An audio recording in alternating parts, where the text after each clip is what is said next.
बस्ती में तुम खूब सियासत करते हो, बस्ती में तुम खूब सियासत करते हो, बस्ती की आवाज़ उठाओ तो जाने। फैज़ जौनपुरी की ये शेर है। इस शेर से मैं वीडियो की शुरुआत मैं कांग्रेस की मौजूदा हालात को देखते हुए कर रहा हूँ। अब कांग्रेस के जो दिल्ली में अध्यक्ष थे अरविंदर लवली सिंह साहब, पहले तो उन्होंने कांग्रेस पार्टी से इस्तीफा दिया और न केवल इस्तीफा दिया, इस्तीफा देने के कुछ दिन बाद फाइनली जो है बीजेपी में शामिल हो गए। 11 दिसंबर 1968 को जन्मे अरविंदर सिंह लवली पहली बार 1998 में दिल्ली के गांधीनगर से विधायक चुने गए और सबसे कम उम्र के विधायक बनने का उनको गौरव प्राप्त हुआ। इसके बाद लगातार जो है जीतते गए। 2003 के चुनाव में, 2008 के चुनाव में और 2013 के चुनाव में अरविंदर सिंह लवली को जनता ने भरपूर प्यार दिया और विधायक चुने गए। यही नहीं, सबसे लंबे समय तक दिल्ली के शिक्षा मंत्री बनने का भी उन्हें गौरव प्राप्त है।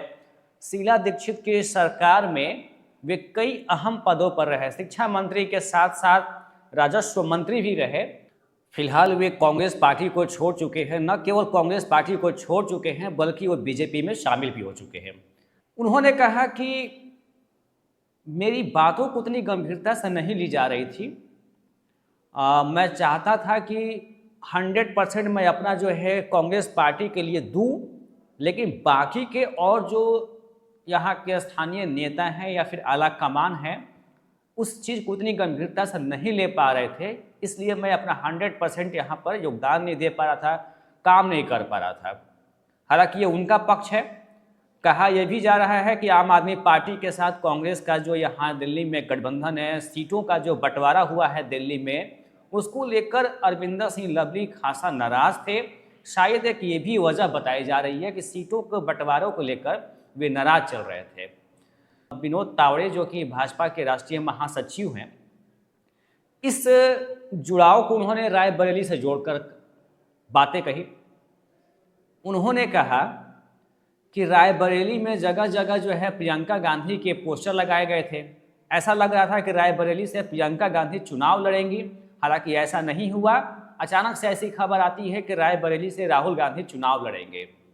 शायद इस वजह से भी अरविंदर सिंह लवली नाराज थे ऐसे कदमों से, इसलिए जो है वे अपनी पार्टी को छोड़कर बीजेपी में शामिल हो गए।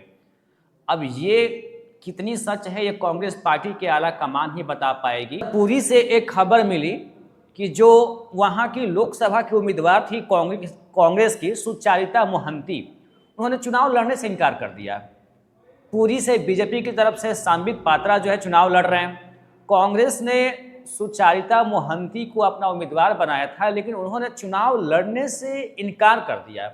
उन्होंने बताया कि हमारे पास बहुत पैसे की कमी पड़ रही है, हमने सोचा था कि हम जो है पब्लिक फंड इकट्ठा करेंगे, उसके बाद हम चुनाव लड़ेंगे, लेकिन मैं इसमें सक्षम नहीं हो पा रही हूँ।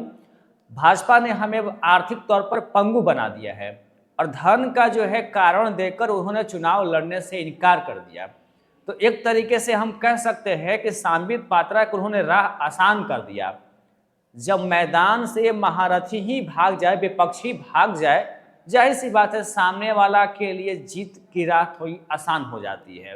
राजनीति है, जाहिर सी बात है राजनीति में तरह तरह की बातें होंगी, तरह तरह की बातें की जाएंगी।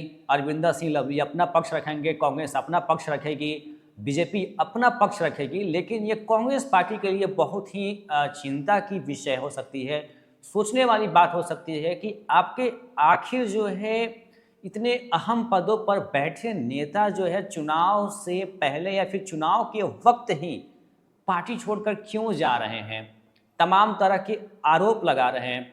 ऐसे में जाहिर सी बात है कि कांग्रेस पार्टी बल्कि मजबूत नहीं और धीमे धीमे कमज़ोर होती जा रही है, खोखली होती जा रही है।